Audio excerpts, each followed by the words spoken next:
I never thought I'd end up in a cubicle again. After everything I'd built, after all the sleepless nights, the 12-hour coding sprints, the contracts, the exit deal that should have set me for life, I just wanted peace. So when I sold the company, I didn't buy a yacht or move to Bali. I moved to a smaller city, rented a quiet apartment, and took a job most people would call ordinary. Data entry, 9 to 5, anonymous. People thought I was starting over. They didn't know I was hiding. That's what this story's about. How silence can protect you and how it can also make people think you're weak. The first week was almost peaceful. The office had that low hum of keyboards and coffee machines. My manager, Dan, was one of those overworked, middle-aged types. Nice enough, too distracted to notice much. And then there was her, Amanda, the kind of coworker who walks into a room and expects gravity to rearrange itself. Loud laugh, sharp perfume, every sentence ending like a punchline that only she got. She didn't like quiet people. I learned that the first morning she welcomed me. "You're the new guy, right? Greg, was it? Data entry. Wow. Must be thrilling." She said it with that practiced smile, the kind that makes you feel like you've already failed at something. I smiled back. "It pays the bills." "Sure," she said, turning to the guy next to her. "That's what we all tell ourselves." The office laughed, not because it was funny, but because people like Amanda make laughter feel mandatory. That was my first lesson. Quiet makes some people nervous. They need noise to know they exist. I didn't react. I kept doing my job, filling spreadsheets, checking entries, submitting reports on time. I never talked about where I came from. No one knew I'd once had 40 employees reporting to me, that the software they used daily was built from code I wrote in my garage. I wanted it that way, but Amanda didn't like blanks she couldn't fill. She started with questions. "So what did you do before this? Retail, logistics, something fancy?" "Freelance," I said. "Mostly remote work." "Freelance what?" "Consulting." She grinned. "Oh, so unemployed." The others chuckled. It was nothing big, just a moment. But you can feel when someone chooses you as their project, their little joke. And once that choice is made, it never really stops. By week 3, it was daily.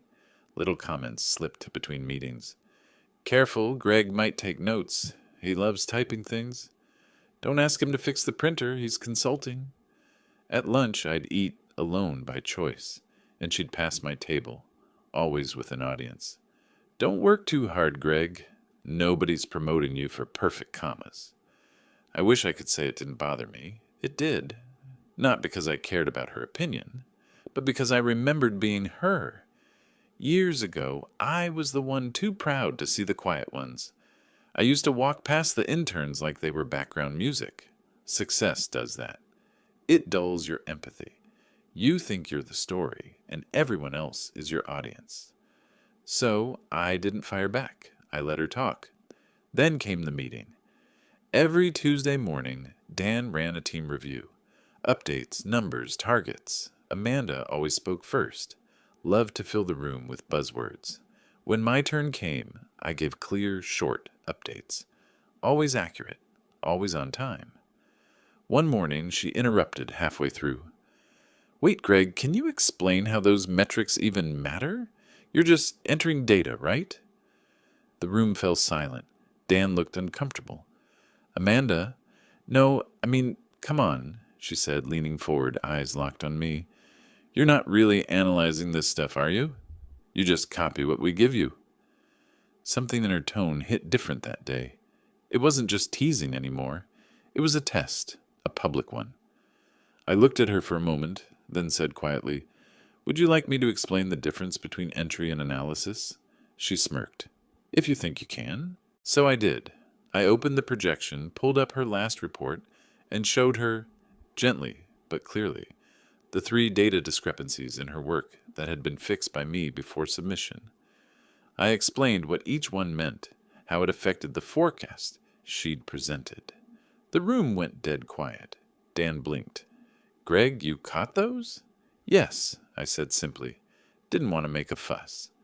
Amanda stared at the screen like she didn't recognize her own numbers. Those were from early drafts? I nodded. Sure. Just thought I'd clarify since you asked. Dan cleared his throat. Good catch, Greg. Let's move on. She didn't say much the rest of that meeting, but the silence afterward was louder than her voice had ever been. That should have been the end of it. But people like Amanda don't stop when they lose once. They regroup. They find new angles. And she did. She waited until the next week, until Dan was there, until everyone could hear, and she smiled like nothing had happened. So, Greg, she said, voice sweet as syrup, tell me, what's your big plan? Data entry forever? Or do you have ambitions? I met her eyes. No big plan, I said. Just enjoying the peace? She laughed. Peace? In this place? Oh, honey, you're in the wrong building for that. Everyone laughed again. I smiled, took a sip of my coffee, and said, You'd be surprised how many buildings I've owned. The laughter stumbled, confused. Amanda blinked. What? But that was just the beginning. You could feel the air shift after I said that, like a string pulled just tight enough to hum. Amanda laughed, but it came out wrong, too sharp at the edges. Oh, right, she said. You own buildings. Her voice dripped with mockery, but there was something behind it now. Uncertainty. I didn't respond. I went back to typing. The silence after that comment lasted longer than her patience. From that day, she stopped joking casually. Now it was strategic. Subtle jabs slipped in where no one could call her out directly. You know, Greg, some of us have actual degrees for this work, she said once during a data review, eyes flicking to Dan for backup. He stayed quiet. He always did. That was his gift. Neutrality. In management, neutrality often looks like weakness, but it's safer than taking sides. I didn't expect him to defend me. I didn't need him to. But Amanda mistook his silence for permission, and with each week, she got bolder. It started with the jokes. Then came the small setups, things that could make me look sloppy. She forgot to CC me on updates. She accidentally changed file permissions so I couldn't access data on deadlines. Then she'd go to Dan and sigh. Greg's been falling behind a bit lately. Maybe he's overwhelmed. I caught every move she made. I'd seen this game before, not in offices but in boardrooms. When competitors tried to undermine deals, they couldn't win cleanly. The difference was back then I fought back immediately.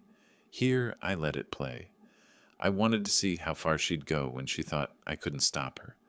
One Friday afternoon, right before the long weekend, she pulled her masterpiece. We had a client presentation, numbers that I had compiled and double-checked.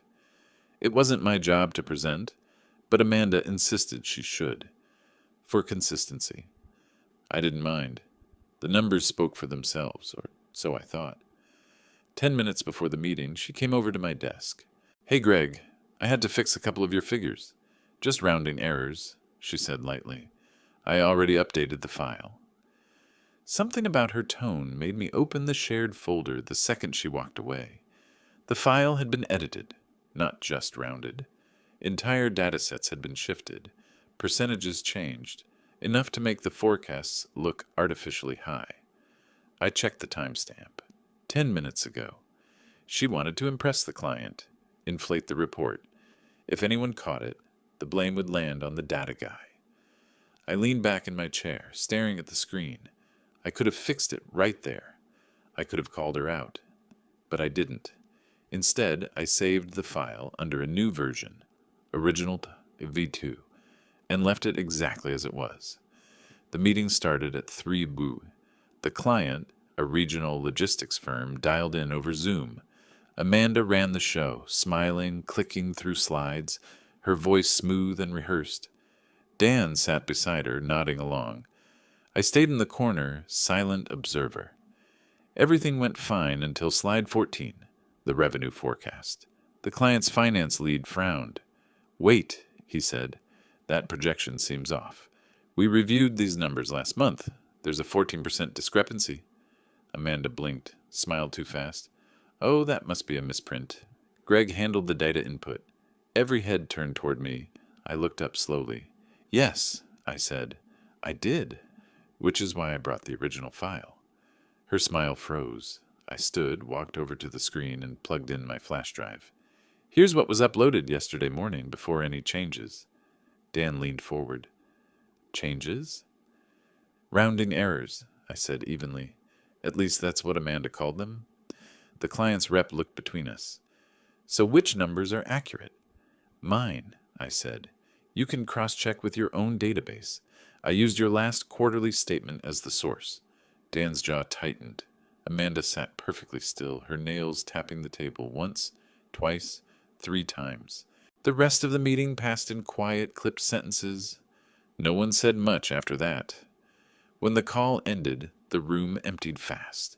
Dan asked Amanda to stay. I packed up my laptop. As I was leaving, I heard him say, "What were you thinking?" Her voice cracked through the doorway. "He's lying. He must have changed the data to make me look bad." I smiled to myself. Lies always sound desperate when the truth is quiet. That weekend, I ignored my phone. Monday morning, the tone in the office had shifted. The small talk stopped when I walked by. Dan barely looked at me. Amanda avoided eye contact entirely. Still, she wasn't done. That Tuesday, she came to my desk, her face smooth, voice low. "You think you're clever, huh?" "No," I said, "just patient." "You're going to regret this." I met her eyes. "Maybe, but you first."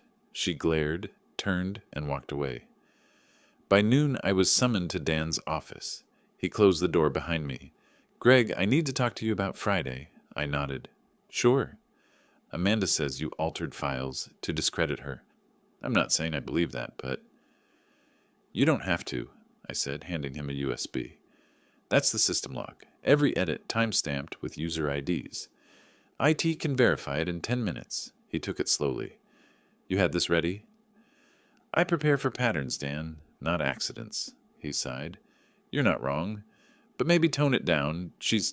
I finished his sentence. "She's connected. Friends with upper management, I know." He didn't argue. I left his office calm. Amanda glared as I passed, thinking she'd won half the battle just by surviving the meeting. She didn't realize something bigger had already started, because that same day our company announced a major partnership, a tech integration deal with a firm I knew intimately. I'd founded it 6 years ago. I'd sold it 2 years later. My name wasn't public anymore, but my fingerprints were still on every part of it. And guess who was scheduled to present the collaboration proposal on Friday?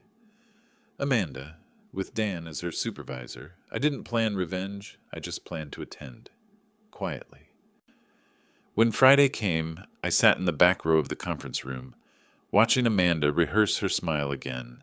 The CEO of the partner firm walked in, flanked by 2 execs. They shook hands, exchanged greetings, and then the CEO's eyes landed on me. He smiled.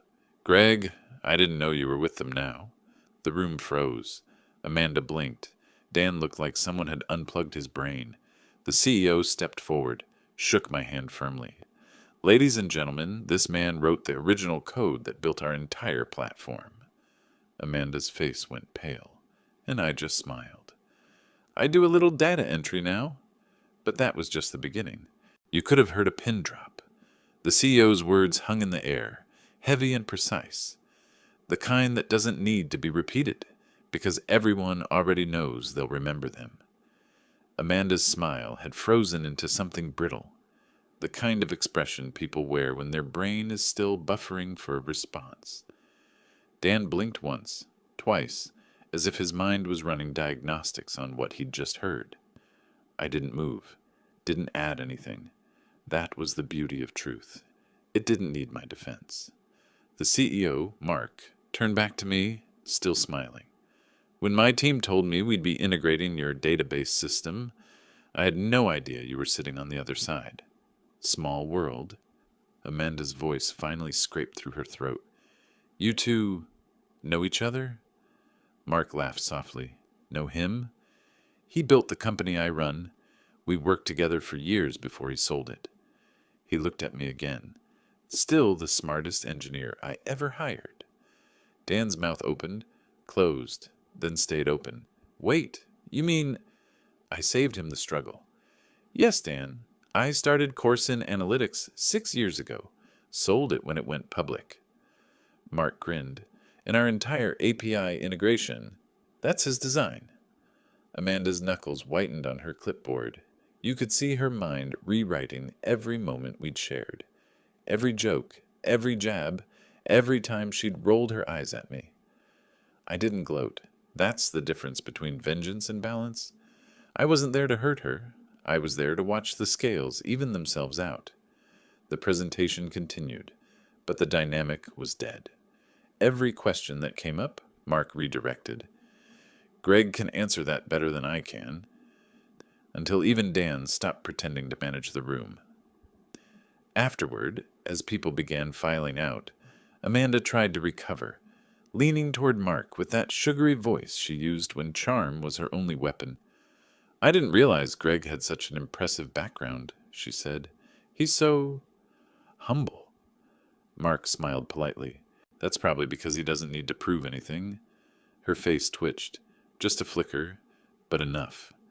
When everyone finally left, Dan called me into his office again. His tone had changed. Softer, almost apologetic.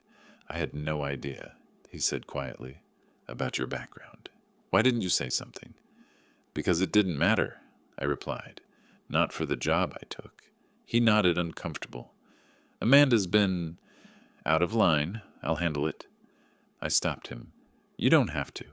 She already handled it herself. He exhaled through his nose, folded his hands. You're not angry? No, I said. I just don't repeat lessons twice. That night, Amanda sent me an email. The subject line read, Hey. Can we talk? I didn't open it. The next morning, she showed up at my desk anyway, holding a paper cup like it was a peace offering. Greg, she started, I owe you an apology. I didn't know who you were. I looked up at her. You didn't need to know who I was. You just needed to know who you were. Her eyes darted down. I was just joking, you know. I never meant to. Yes, you did, I said calmly. That's what makes it easier to forgive. She stood there, breathing through her nose, waiting for me to make it easier. I didn't. She left without another word. But that wasn't the end. Later that week, HR called me in. Just a quick chat. Amanda had apparently filed a miscommunication report, claiming she'd been professionally undermined. It was desperate, transparent, but still it meant paperwork. The HR rep, a woman named Clara, was polite, rehearsed. Greg, we're just trying to understand what happened. I nodded. So am I. I handed her a small folder, printed emails, data logs, meeting notes, every timestamp, every rounding error. I didn't need to explain. I just let the silence do the work. Clara skimmed through the pages, her expression tightening with every line. I see. That's thorough. Accuracy matters, I said. She glanced up. It does. 2 days later, Amanda's desk was empty. No announcement, no farewell email, just absence, the kind that feels heavier than presence. Dan didn't mention it. No one did. Offices are like ecosystems. When a predator disappears, the silence is its own kind of relief. For the first time since I started, the air felt different, lighter. Conversations didn't shrink when I walked by. People asked me questions, real ones, not because they knew who I used to be, but because they finally saw me as someone worth listening to. Still, I wasn't celebrating. I wasn't angry either. I was just clear. That Friday after work, Dan caught me by the elevator. You know, HR asked if you'd consider taking Amanda's role. Senior analyst. I smiled faintly. I didn't take this job for titles. Yeah, I figured, he said. But if you ever change your mind. I won't, I said, stepping into the elevator. Peace is more valuable. That night, I walked home through the quiet streets, city lights bouncing off puddles, my reflections splitting and reforming with every step. For the first time in years, I wasn't thinking about profit margins or algorithms. I was thinking about the way Amanda's voice used to fill the room, and how beautiful the silence was now. But silence has its own echo. The following Monday, Dan stopped by my desk. "Greg," he said, "upper management wants to meet you. Corporate's impressed with the integration results." I looked up. "When?" "Friday, conference call with Corsin's leadership team." I nodded. "I'll be there." He left, but not before muttering, "You could probably run this place if you wanted to." I smiled. I already did that once. That Friday, I walked into the same conference room where Amanda had once tried to humiliate me. Same chairs, same projector, different tone. Mark was there again, flanked by 2 executives from corporate. "Greg," he said warmly, "we'd like to discuss a proposal." Dan's eyebrows lifted. "A proposal?" Mark nodded. "Your process logs, your cleanup work, they were immaculate. The board wants to bring you on as an external consultant for the integration phase. Compensation would be substantial." Dan looked at me, almost proud. "Well, that's incredible." I smiled slightly. "I'll think about it." Mark laughed. "You always do." When the meeting ended, I stayed behind for a moment, watching the door close behind them. The same room that had once felt like a cage now felt like a mirror, showing me exactly what I needed to see. That night, as I walked out of the building, I realized something. It wasn't Amanda's cruelty that changed me. It was my decision not to meet it on her level. That night, I stopped being the quiet one. The Monday after that meeting felt still. The kind of stillness that isn't empty. It's earned. The air in the office was quieter, slower. People spoke to me differently now, softer, more careful, not out of fear, out of awareness. But I didn't change my rhythm. I came in at 9, logged my hours, drank my coffee black, and went home before sunset. Same desk, same mug, same silence. Dan kept dropping hints about the consultant offer, about how corporate loves your precision. I nodded, told him I'd think about it. The truth was, I already had, and my answer wasn't about money. I'd built things before, big things, things that made noise. Now I wanted to build something smaller, quieter, myself. One afternoon, a week after Amanda left, HR sent out a standard notice. "New opening for senior analyst position. Internal applicants welcome." I scrolled past it, but halfway through the email chain I noticed her name again. Amanda, reassigned to another branch, a polite way of saying she'd been transferred before they could say fired. I stared at it for a moment, and then closed the window. The past doesn't deserve a reply. Around that same time, I started noticing small things changing around the office. The interns who used to whisper now stopped by my desk for advice. The team leads looped me into meetings before asking permission. Even Dan began to check with me before finalizing reports. Respect, I realized, doesn't arrive loudly. It settles in quietly, like dust after a storm. Then, one Thursday morning, my phone buzzed. An email. The sender's name stopped me. From Amanda subject. Just wanted to say something. I hesitated before opening it. "Greg, I've been thinking about how everything went down. I know I crossed lines I shouldn't have. I wanted to tell you I'm sorry. Not because I got caught, but because you didn't deserve any of it. I don't expect you to reply. I just wanted you to know that I see it now." I read it twice, then again. Not because I didn't understand, but because part of me needed to feel the full weight of what it meant. Not her apology, but my calm reading it. I didn't reply. I didn't delete it either. I just archived it. Some lessons deserve a quiet place to rest. That weekend, Mark called me. "Greg, we're finalizing the consultant contract. You'd be working remotely, full autonomy. They'll pay you 6 times your current salary." I looked out the window at the slow-moving clouds. Mark, I appreciate it, but I think I'm good where I am." He paused. "You serious?" "I am," I said. "I didn't take this job for money. I took it to remember what peace felt like. Turns out, I like it." He laughed softly. "That's the most Greg answer I could imagine." Before hanging up, he added, "For what it's worth, everyone up here was impressed by how you handled that situation. You didn't humiliate her, even when you could have. That's rare." "I wasn't looking for revenge," I said. "I was looking for quiet." The line went silent for a moment, and then he said, "You found it." A few days later, a memo went out from upper management. Effective immediately, all cross-departmental presentations must be peer-reviewed by data analysis. Dan forwarded it to me with a note. "Guess who's the peer now?" I smiled. Didn't respond. Some victories don't need a witness. Over the next few months, life became steady again. I started biking to work instead of driving. I cooked dinner every night. Sometimes, after work, I'd stay late in the empty office. Lights dimmed. Fingers resting on the keyboard, without typing. Just listening to the hum of the server fans. Silence, when you earn it, stops feeling empty. It starts feeling like a reward. Then one afternoon, Dan stopped by my desk holding a letter. Came in the mailroom. Looks personal. I opened it slowly. Inside was a simple white card, no return address. Just one line written in blue ink. "They thought I'd come back. I didn't." No signature. But I knew the handwriting. Amanda. I sat there for a while, the paper balanced on my fingertips. It wasn't gloating. It wasn't even regret. It was closure. The real kind, the one that doesn't need applause or explanation.